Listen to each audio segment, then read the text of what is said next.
नमस्कार मित्रों, selection world YouTube channel की आज की कक्षा में आपका स्वागत है। और आप लोग देख रहे हैं संविधान राज्य व्यवस्था के महत्वपूर्ण 20 प्रश्नों को। और इस सीरीज का 5वां भाग है ये, और जिसमें आप लोग पढ़ेंगे पूरी कक्षा बहुत अच्छे मनोयोग के साथ। आइए चलते हैं आज के वीडियो की तरफ। आज का पहला क्वेश्चन देखते हैं। आज की जो कक्षा है वो आपके नीति निर्देशक तत्व और मूल कर्तव्यों को मिलाकर पूरी की गई है। इस कक्षा में इन्हीं 2 बिंदुओं से सारे प्रश्न तैयार किए गए हैं। आपको बता दें कि जितने भी प्रश्न इन 2 बिंदुओं से इसमें समाहित किए गए हैं वो परीक्षा की दृष्टि से अत्यंत महत्वपूर्ण होने के साथ साथ अपनी एक बेहतर गुणवत्ता रखते हैं। और आपको अलग से इन 2 बिंदुओं को पढ़ने की कोई आवश्यकता नहीं रह जाएगी। आप चाहे कोई भी परीक्षा देते हो, किसी स्तर की परीक्षा हो, किसी स्टेट की परीक्षा हो, किसी विभाग की परीक्षा हो, अगर वहाँ पर भारतीय संविधान पूछा जाएगा और अगर इन 2 बिंदुओं से रिलेटेड कोई भी प्रश्न पूछा जाएगा तो इन 2 बिंदुओं से जो भी प्रश्न आएंगे वो इन 20 प्रश्नों के अंतर्गत ही कोई एक प्रश्न होगा। इसलिए आप लोग अत्यंत ध्यान से इस पूरे वीडियो को देखेंगे। आइए शुरू करते हैं। पहला प्रश्न आप लोग देख चुके होंगे इतनी देर में। संविधान में कल्याणकारी राज्य की संकल्पना का समावेश निम्न में से कहाँ है? ऑप्शन देख लेते हैं। ए मूल कर्तव्यों में, बी 7वीं अनुसूची में, सी राज्य के नीति निर्देशक तत्वों में, डी है मूल अधिकारों में। दोस्तों, जैसा कि आपको हेडलाइन दिख रही है नीति निर्देशक तत्व और मूल कर्तव्य, तो बाकी 2 ऑप्शन तो आपने हटा ही दिए होंगे, बी और डी। आपके मस्तिष्क में ए और सी चल रहा होगा, या तो ये बात मूल कर्तव्यों में दी गई है या राज्य के नीति निर्देशक तत्वों में। अब यहाँ पर जो है हमारा आंसर होगा सी, राज्य के नीति निर्देशक तत्वों में ये संकल्पना दी गई है कि कल्याणकारी राज्य की स्थापना की अवधारणा का उल्लेख कहाँ मिलता है, तो राज्य के नीति निर्देशक तत्वों में मिलता है। नेक्स्ट क्वेश्चन है, निम्न में से कौन सा राज्य के नीति निर्देशक तत्वों में शामिल है? पूछा जा रहा है कि जो 4 ऑप्शन दिए गए हैं इनमें से कौन सा नीति निर्देशक तत्वों में डीपीएसपी में शामिल है। ऑप्शन चेक करते हैं। 2 सिद्ध के संबंध में संरक्षण, बी है प्राण एवं दैहिक स्वतंत्रता, सी है अल्पसंख्यक वर्गों के हितों का संरक्षण, और डी है समान कार्य के लिए समान वेतन। बंधुओं, यहाँ पर जो है हमारा आंसर होगा डी, समान कार्य के लिए समान वेतन। ये जो है ऑप्शन डी जो है समान कार्य के लिए समान वेतन, यही आपका जो है नीति निर्देशक तत्वों में शामिल है। बाकी जो है वो आपके मूल अधिकार हैं। जैसे ऑप्शन ए है 2 सिद्ध के संबंध में संरक्षण, ये जो है अनुच्छेद 20 में है। प्राण एवं दैहिक स्वतंत्रता, ये कहाँ है? आपका अनुच्छेद 21 में है। अल्पसंख्यक वर्गों के हितों का संरक्षण, ये है आपके अनुच्छेद 30 में। और समान कार्य के लिए समान वेतन, ये आपका नीति निर्देशक तत्वों में है। और ये आपका अनुच्छेद 39 जो है उसके एक पार्ट है जो है डी, या हिंदी में कह सकते हैं घ। तो इस अनुच्छेद में इसे शामिल किया गया है या वहाँ इसका प्रावधान किया गया है। समान कार्य के लिए समान वेतन कहने का मतलब वहाँ पे दिया गया है राज्य स्त्री और पुरुष दोनों को समान कार्य के लिए समान वेतन देने का प्रयास करेगा, और ये आर्टिकल है 39 डी। ठीक है, नेक्स्ट क्वेश्चन की तरफ चलते हैं और क्वेश्चन देखते हैं 3rd। निम्न में से किसमें पंचायती राज की व्यवस्था की गई है? मतलब जो पंचायती राज प्रणाली है उसके प्रावधान कहाँ किया गया है।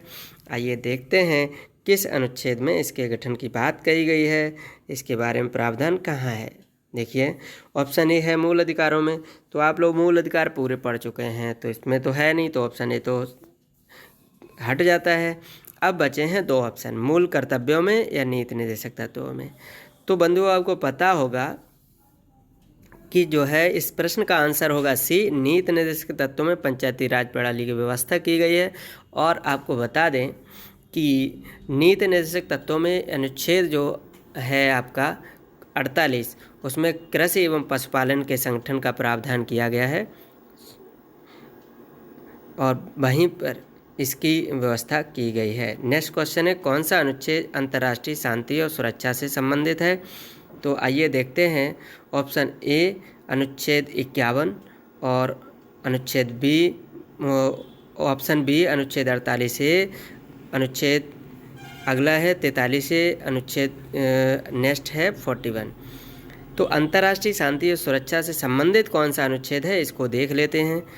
देखिए अनुच्छेद ए जो लिखा गया है, ऑप्शन ए जो लिखा गया है अनुच्छेद 51, ये अंतर्राष्ट्रीय शांति और सुरक्षा में अभिवृद्धि करने से है। ये विश्व बंधुत्व के भाईचारे को बढ़ावा देता है, इससे रिलेटेड है। 48 जो ऑप्शन सेकंड दिया गया है, बी ऑप्शन है, उसमें अनुच्छेद लिखा है 48 है। तो 48 ए में पर्यावरण संरक्षण की बात कही गई है। उसके बाद है आपका 43 ए, और 43 ए में है आपका उद्योगों के प्रबंध में जो कर्मचारी होते हैं उनकी भूमिका की बात कही गई है। अब डी ऑप्शन में है 41। 41 में क्या है, कुछ विशेष स्थितियों में काम, शिक्षा और लोक सहायता पाने का अधिकार की बात कही गई है कि मान लीजिए कोई व्यक्ति बहुत ही ज़्यादा अशक्त हो जाता है या किसी बीमारी या बेकारी से ग्रसित हो जाता है, तो उन स्थितियों में उसे जो है सहायता चाहिए होती है, वो सहायता राज्य सरकार कैसे देगी उसका प्रावधान किया गया है 41 में। नेक्स्ट क्वेश्चन 5 है, निम्न में से किसे 42वें संविधान संशोधन द्वारा नीति निर्देशक तत्वों में नहीं जोड़ा गया है, मतलब वो पहले से था। आइए देखते हैं। शोषण से बच्चों एवं वयस्कों की सुरक्षा, ऑप्शन ए कहता है शोषण से बच्चों एवं वयस्कों की सुरक्षा, ठीक है, तो ये बात। दूसरा है समान नागरिक संहिता, मतलब एक समान नागरिक संहिता। उसके बाद नेक्स्ट ऑप्शन है उद्योगों के प्रबंध में कर्मचारियों की भागीदारी, ये भी जोड़ा गया है। और जो है ऑप्शन डी कहता है कोई नहीं। आइए हम लोग बात करते हैं इस प्रश्न के आंसर की। तो आंसर है एक समान नागरिक संहिता, सिविल संहिता, ये संविधान के अनुच्छेद 44 में मूल संविधान से ही जुड़ी आ रही है, इसलिए इसे अलग से नहीं जोड़ा गया है। और 42वें संविधान संशोधन द्वारा ऑप्शन ए और सी दोनों ही जोड़े गए हैं। नेक्स्ट प्रश्न 6 देखते हैं, और इसमें है नीति निर्देशक तत्वों को संविधान में शामिल किए जाने का उद्देश्य क्या है। नीति निर्देशक तत्वों को संविधान में शामिल किए जाने का उद्देश्य क्या है, मतलब ये क्यों शामिल किए गए हैं, इनका औचित्य क्या है इस बात का। आइए देखते हैं। ऑप्शन ए कहता है राजनीतिक लोकतंत्र की स्थापना के लिए, बी कहता है सामाजिक लोकतंत्र की स्थापना के लिए, सी कहता है गांधीवादी लोकतंत्र की स्थापना के लिए, और डी ऑप्शन बोल रहा है सामाजिक और आर्थिक लोकतंत्र की स्थापना के लिए। तो इन चारों ऑप्शन को पढ़ने के बाद हम देख रहे हैं कि नीति निर्देशक क्यों संविधान में शामिल किए गए हैं, तो उसका कारण है डी, सामाजिक और आर्थिक लोकतंत्र की स्थापना करते हैं नीति निर्देशक तत्व। चलिए नेक्स्ट क्वेश्चन की तरफ चलते हैं। किस अनुच्छेद में उद्योगों के प्रबंध में कर्मचारियों की भागीदारी का प्रावधान किया गया है, तो अभी आपको बताए थे किस अनुच्छेद में किया गया है। इसका आंसर होगा अनुच्छेद 43A। आइए अन्य ऑप्शन देख लेते हैं। जो 43A में तो ये रही, जो ऑप्शन ए है 43, उसमें क्या है कर्मचारियों के लिए जो है निर्वाह मजदूरी का प्रावधान किया गया है। और अनुच्छेद 45 में है जो 0 से 6 वर्ष तक के बच्चे हैं उनकी देखभाल करना और उनकी शिक्षा का प्रावधान करना, अनुच्छेद 45 में है। और 47 अनुच्छेद में जो है पोषाहार स्तर और जीवन स्तर को ऊंचा करने और लोगों के स्वास्थ्य में सुधार करने के राज्य के कर्तव्य की बात कही गई है। नेक्स्ट क्वेश्चन है 8, निम्न में से कौन सा नीति निर्देशक तत्वों में शामिल नहीं है, मतलब हम बात करेंगे उस ऑप्शन की जो नीति निर्देशक तत्वों में शामिल नहीं है। ऑप्शन ए है मद्य निषेध, ऑप्शन बी है गौ संरक्षण, ऑप्शन सी है पर्यावरण संरक्षण, और ऑप्शन डी है 14 वर्ष तक की आयु के बच्चों को निःशुल्क शिक्षा। आइए आंसर की तरफ चलते हैं। तो इस प्रश्न का आंसर होगा डी, क्योंकि 14 वर्ष तक के आयु तक के बच्चों को निःशुल्क शिक्षा का प्रावधान अनुच्छेद 21A में किया गया है शिक्षा के अधिकार के तहत, ठीक है। बाकी शेष जैसे शराबबंदी, गौ संरक्षण, पर्यावरण संरक्षण, ये जो है हमारा नीति निर्देशक तत्वों में शामिल है। नेक्स्ट क्वेश्चन, कौन सा एक नीति निर्देशक तत्व है। यहाँ पर 4 ऑप्शन दिए गए हैं और पूछा गया है कि इनमें से कौन सा एक ऑप्शन ऐसा है जो नीति निर्देशक तत्वों में शामिल है, बाकी की जो ऑप्शन है वो कहीं और जगह से संबंधित हैं। आइए देखते हैं। ऑप्शन ए प्रेस की आज़ादी मूल अधिकारों से संबंधित है, ये तो है ना, और ये क्योंकि ये अनुच्छेद 19 में है ये। उसके बाद है ऑप्शन बी धर्म की आज़ादी। भाई धर्म की आज़ादी जो है अनुच्छेद 25 से 28 तक उल्लिखित है हमारा, तो 25 से 28 तक में क्या है, मूल अधिकार है, तो ये भी नीति निर्देशक तत्व नहीं है। विधि के समक्ष समानता, ये अनुच्छेद 14 में है, 14 हमारा मूल अधिकार है, तो यहाँ पर ये भी ऑप्शन गलत हो गया।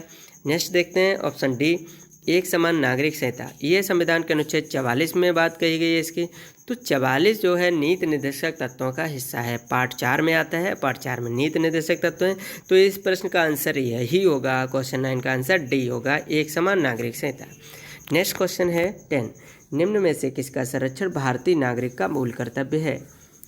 ठीक, एक भारतीय नागरिक होने के नाते हमें निम्न में से कौन सा कर्तव्य पूरा करना चाहिए।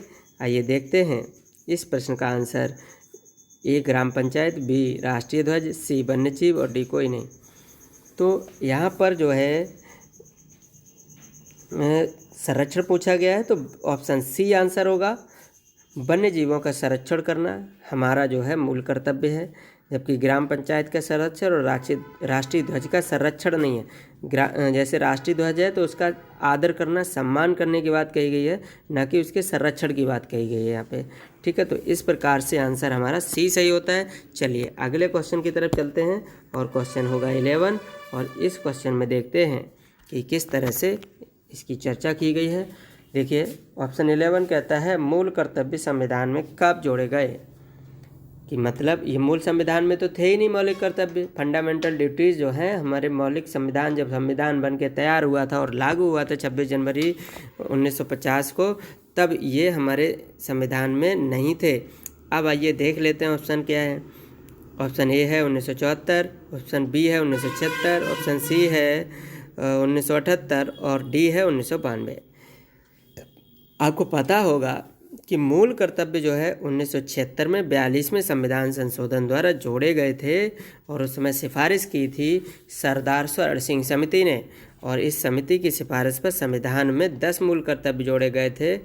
मूल कर्तव्यों का प्रावधान जो है रूस के संविधान से लिया गया है, लेकिन अगर देखा जाए लोकतांत्रिक देशों की दृष्टि से तो भारत और जापान के संविधान ऐसे हैं जहां पर मूल कर्तव्य शामिल हैं, क्योंकि लोकतांत्रिक देशों की जो बात करते हैं तो भारत और जापान ही ऐसे दो राष्ट्र निकल के आते हैं विश्व में जिन्होंने अपने संविधान में मूल कर्तव्यों को जगह दी है।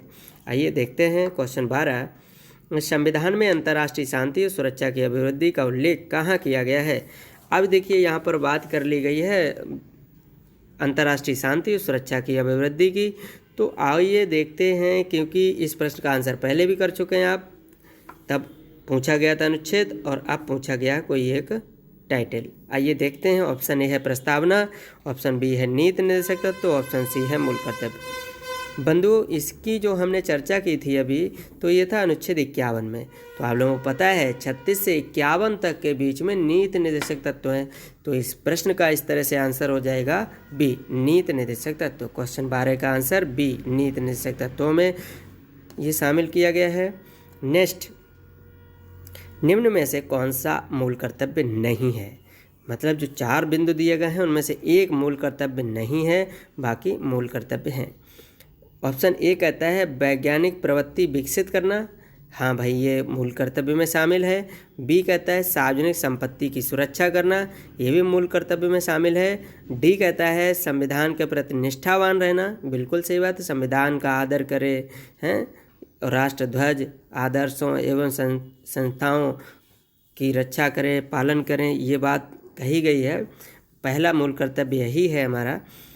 उसके बाद डी ऑप्शन क्या, वो सी ऑप्शन कहता है चुनाव में मतदान करना, चुनाव में मतदान करना, तो यही आंसर क्वेश्चन 13 का आंसर सी सही होगा, क्योंकि चुनाव में मतदान करने के बारे में मूल कर्तव्यों में किसी प्रकार का कोई उल्लेख नहीं किया गया है।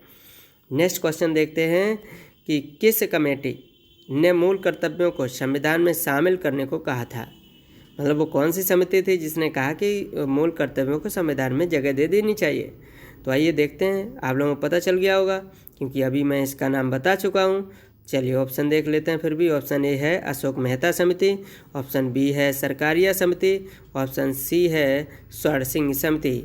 तो आंसर होगा इसका ऑप्शन सी स्वर्ण सिंह समिति। इसकी सिफारिश पर ही जो है संविधान में मूल कर्तव्यों को शामिल किया गया था 42वें संविधान संशोधन 1976 के द्वारा। नेक्स्ट क्वेश्चन को देखते हैं। प्रश्न 15 कहता है 1976 में संविधान में कुल कितने मूल कर्तव्य शामिल किए गए थे। प्रश्न बहुत अच्छा है, वो पूछ रहा है संख्या कितने मूल कर्तव्य शामिल किए गए थे। तो आइए आंसर करते हैं। 15 का आंसर होगा डी, 10 मूल कर्तव्य शामिल किए गए थे। ठीक है, नेक्स्ट क्वेश्चन, संविधान किस अनुच्छेद के अंतर्गत मूल कर्तव्य जोड़े गए हैं। अब बात की जा रही है अनुच्छेद, तो किस अनुच्छेद में मूल कर्तव्यों का उल्लेख है या मूल कर्तव्य जोड़े गए हैं। आइए देखते हैं। Option A 51, option B 52, option C 50 और ऑप्शन डी है 51 का। तो प्रश्न 16 का आंसर होगा डी 51 का, क्योंकि मूल कर्तव्य संविधान के भाग 4 क में अनुच्छेद 51 क के तहत शामिल किए गए हैं। आइए नेक्स्ट क्वेश्चन की तरफ। क्वेश्चन 17, प्रत्येक नागरिक के लिए समान कार्य समान वेतन का प्रावधान संविधान के किस अनुच्छेद में किया गया है। भाई, समान कार्य के लिए समान वेतन का प्रावधान किया गया है संविधान के किस अनुच्छेद में। आइए देखते हैं। अभी बता भी चुके हैं इस प्रश्न का आंसर, तो क्वेश्चन 17 का आंसर होगा डी 39 घ में या 39 डी में इसका उल्लेख किया गया है कि स्त्री पुरुष दोनों को समान कार्य है तो समान वेतन प्रदान किया जाएगा। आइए इस प्रश्न के ऑप्शन चेक कर लेते हैं। ऑप्शन ए है 39 का, तो इसमें जो है हमारा वर्णन किया गया है कि स्त्री और पुरुष सभी के लिए राज्य जो है सभी नागरिकों को समान रूप से कार्य करने के लिए जीविका के पर्याप्त साधन उपलब्ध कराने का प्रयास करेगा। नेक्स्ट है इसमें 39 ख, और 39 खा में देख लेते हैं किस बात का उल्लेख किया गया है। इसमें कहा गया है कि राज्य भौतिक संसाधनों के स्वामित्व और नियंत्रण के जो सामूहिक हित हैं उनके पर्याप्त रूप में बंटवारा करेगा।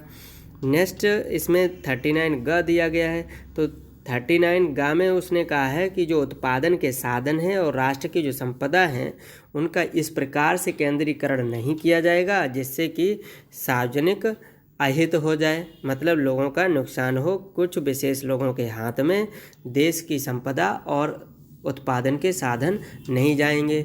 अब ये उत्पादन के साधन क्या होते हैं, तो आप लोगों को बता दूं, पूंजी, श्रम और भूमि, ये 3 उत्पादन के महत्वपूर्ण साधन हैं। पूंजी से हम किसी भूमि पर कोई भी काम कर सकते हैं और उसमें काम करने के लिए जो लोग लगाए जाते हैं वो श्रम कहलाएंगे। तो इस पे ऐसा नहीं हो सकता है किसी एक वर्ग, एक धर्म, एक जाति का कब्जा हो। इसे सही तरह से बंटवारे किए जाने का राज्य प्रयास करेगा। नेक्स्ट क्वेश्चन की तरफ चलते हैं। प्रश्न 18 है, संपूर्ण भारत के लिए एक समान सिविल संहिता का उल्लेख किस अनुच्छेद में किया गया है। तो आप लोगों को इसका आंसर मिल गया होगा और इस प्रश्न का आंसर होगा सी 44। अनुच्छेद 44 में इसका उल्लेख किया गया है। आइए अन्य ऑप्शन देख लेते हैं। ऑप्शन ए देख लेते हैं पहले। 42 संविधान का जो अनुच्छेद है 42 है, इसको देखते हैं। 42 में जो है प्रसूति सहायता का प्रावधान किया गया है और जो है काम करने की मानव के अनुकूल दशाएं प्रदान करने का प्रावधान किया गया है। 43 में आपको पहले भी बता चुका हूं मैं, इसमें जो है कर्मचारियों के लिए न्यूनतम निर्वाह मजदूरी राज्य घोषित करेगा कि इससे कम मजदूरी नहीं प्रदान की जाएगी। और 45 में भी आपको बता चुके हैं 0 से 6 वर्ष तक के बालकों को उनके स्वास्थ्य की देखभाल और शिक्षा प्रदान करना राज्य का कर्तव्य होगा। नेक्स्ट क्वेश्चन की तरफ चलते हैं। 19, किस अनुच्छेद में कहा गया है कि भाग 4 में दिए गए प्रावधानों को किसी भी न्यायालय द्वारा लागू नहीं कराया जा सकता है। हाँ, आप लोगों को पता है कि जो नीति निर्देशक तत्वों में जो बातें कही गई हैं वो न्यायालय द्वारा लागू नहीं की जाती हैं। तो अब बात यह है कि अनुच्छेद कौन सा है जो इस बात का उल्लेख करता है। तो आइए देखते हैं। ऑप्शन ए है 36। अब 36 में क्या है, राज्य शब्द को परिभाषित किया गया है, तो ये ऑप्शन तो ठीक है नहीं। ऑप्शन बी है 37। 37 में देखते हैं क्या कहा गया है कि इसमें कहा गया है कि न्यायालय द्वारा लागू नहीं होंगे इस भाग का कोई भी प्रावधान। तो इस प्रश्न का आंसर हो गया बी। फिर भी हम लोग अनुच्छेद 38 को भी देख लेते हैं, इसमें किस बात का उल्लेख किया गया है। इसमें कहा गया है कि राज्य लोक कल्याण की अभिवृद्धि के लिए सामाजिक व्यवस्था बनाएगा। ठीक है, नेक्स्ट क्वेश्चन और लास्ट क्वेश्चन की तरफ चलते हैं। अनुच्छेद भी देख लेते हैं और उससे पहले हम लोग देखते हैं पूछा गया है पर्यावरण संरक्षण वन एवं वन्य जीवों की रक्षा का प्रावधान किस अनुच्छेद में किया गया है। बंधुओं, इसकी चर्चा मैं ऊपर कर चुका हूं, फिर भी ऑप्शन को देख लेते हैं। ऑप्शन ए है 39A, ऑप्शन बी है 43A, ऑप्शन सी है 48 और ऑप्शन डी है 48A या का। तो इस प्रश्न का आंसर होगा ऑप्शन डी 48 का। इसमें जो है पर्यावरण संरक्षण की बात कही गई है और वन तथा वन्य जीवों की संरक्षण का भी प्रावधान किया गया है। 48 में कृषि और पशुपालन का संगठन है और 43A में उद्योगों के प्रबंध में कर्मचारियों की भागीदारी की बात कही गई है और 39A में कि जो है स्त्री और पुरुष सभी नागरिकों को समान रूप से जीविका कमाने के लिए पर्याप्त साधन होने चाहिए, इसकी बात की गई है 39A में। चलिए, तो इस तरह से आपने पूरा वीडियो देख लिया होगा, आप लोगों ने खुद ही विश्लेषण कर लिया होगा कि प्रश्न तो 20 हैं, लेकिन ये कितने सारे प्रश्नों को एक साथ पूरा करते हैं। और आज की कक्षा को यहीं पर समाप्त करते हैं। जय हिंद साथियों।